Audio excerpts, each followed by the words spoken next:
Damoh collector Pratap Narayan ने दमोह जिला अस्पताल में पल्स पोलियो अभियान का शुभारंभ करते हुए बच्चों को दवा पिलाई। इस दौरान उन्होंने जिला अस्पताल में कार्यरत सफाई कर्मियों, सिक्योरिटी गार्ड एवं अन्य कर्मियों से चर्चा की, उनको मिल रहे मानदेय की जानकारी ली। साथ ही श्रम विभाग के अधिकारियों को उनके कथन को लेकर आवश्यक कार्यवाही के निर्देश भी दिए।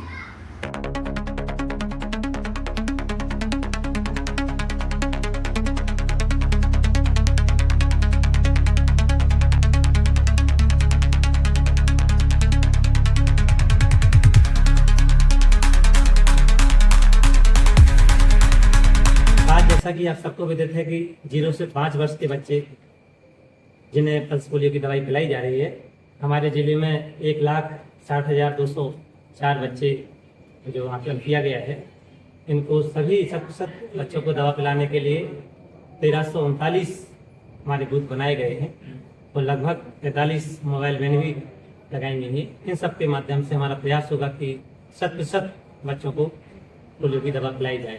जो बच्चे आज किसी कारण से नहीं आ पाएंगे, ट्रेन में हैं, तो रेलवे स्टेशन पर भी बूथ दिया गया है, बस स्टैंड है, बस स्टैंड मेला है, जहाँ पड़ता है वहाँ सब जगह व्यवस्था की गई है। इसके अतिरिक्त अगर छूट भी जाते हैं तो कल परसों घर घर जाके उनको पोलियो दवा पिलाने की व्यवस्था दी गई है। मेरा सभी नागरिक बंधुओं से अनुरोध है कि वो अपने जो 0 से 5 साल के बच्चे हैं उनको बूथ पर लाएँ और पोलियो की दवा पिला करके राष्ट्र को पोलियो मुक्त करने में अपना योगदान करें। बताओ कितने घंटे काम करते? 8 घंटे का कोई फिक्स नहीं है? क्यों नहीं फिक्स? आज तक फिक्स पेमेंट डली ही नहीं। अच्छा, जब उनका मामला जितना आता दे देते हैं, पर पेमेंट उसकी जिम्मेदारी है जिसने आपको लगाया है। आपको 8 घंटे में लंच टाइम भी उसमें मिलना चाहिए और सप्ताह में 1 दिन की छुट्टी मिलना चाहिए और पूरी वेतन मिलना चाहिए। आपको 12,000 मिलनी चाहिए, तो आपको 6 मिल रही है। मतलब आपका कितना ज्यादा शोषण हो रहा है? लगभग 50% शोषण हो रहा है। जितने दिन से आप लगे हो पूरे 12,000 के हिसाब से दिलाई जाएंगे आपको। आपके साथ बहुत अन्याय हुआ ना। 6,000 में कैसे घर चलाओगे? हर सप्ताह में 1 दिन छुट्टी मिलना चाहिए, उसके हिसाब से दे रही। मतलब 4 कम आ रही है तो 26 दिन के दे रही है। कितने? 12,000। आपसे काम दिया जा रहा है 30 दिन और पैसे मिल रहे हैं, तो वो हमें लगता है 50% भी नहीं बचे और कम होगा। उनको देना होंगे आपको, क्योंकि सरकार से लिए हैं उनने। तो आप लोग पहले क्यों नहीं बताते? हम इतनी बार आ चुके हैं आपके पास। दोष किसका है? जो बीच की कंपनी है। हमारे जो सफाई कर्मचारी हैं, हमारे जो सुरक्षा गार्ड हैं और भी अन्य तरह के जो एम्प्लॉय हैं जो आउटसोर्सिंग के माध्यम से रखे गए हैं, शासन इनका पूरा पेमेंट दे रहा है, लेकिन इनको पेमेंट पूरा नहीं मिल रहा है। हाँ, नहीं, अब वो अभी तो अपना कब से काम कर रहे हैं आप लोग। मैडम, इनका केस बना दीजिए। पूरा न्याय दिलाना है हर हाल में, किसी भी कीमत पर उनके पैसे मिलना चाहिए। पुष्पेंद्र कुमार हेरवाल। कलेक्टर साहब ने यह आश्वासन दिया है, जो हम लोग को पेमेंट कम मिलती है उसका पूरा न्यायकरण करवाएंगे और हम लोग को जो 1 हफ्ते में छुट्टी नहीं मिलती वो भी दिलाएंगे। कलेक्टर साहब ने आश्वासन दिया। अभी कोई सर हम लोग को फिक्स वेतन नहीं मिलता। किसी के अकाउंट में 8,000 डाल देते, किसी अकाउंट में 6,000 डाल, किसी के अकाउंट में 9,000 डाल देते। हम लोग सेट में अब से 1 साल हो गया हम लोग को, आज तक की पीरियड में कोई फिक्स पेमेंट नहीं आई हम लोग की। जी, मेरा नाम चंपा हेरवाल है। मैं यहाँ गार्ड में, सुरक्षा गार्ड में काम करती हूँ और 3 साल से कर रही हूँ। कभी 6,000 आता है, कभी 8,000 आता है, मतलब फिक्स नहीं आता है। जी, कलेक्टर साहब मिले, उनने आश्वासन दिया है कि जो हम लोग की पेमेंट आती थी आधी, अभी नहीं आ रही है, वो बोल रहे मैं ब्याज समेत दिलाएंगे। कभी 6,000 ही आता है, कभी 8,000 आ जाता है। 6 घंटे काम होता है और नाइट में पूरा 8-12 घंटे रहता है।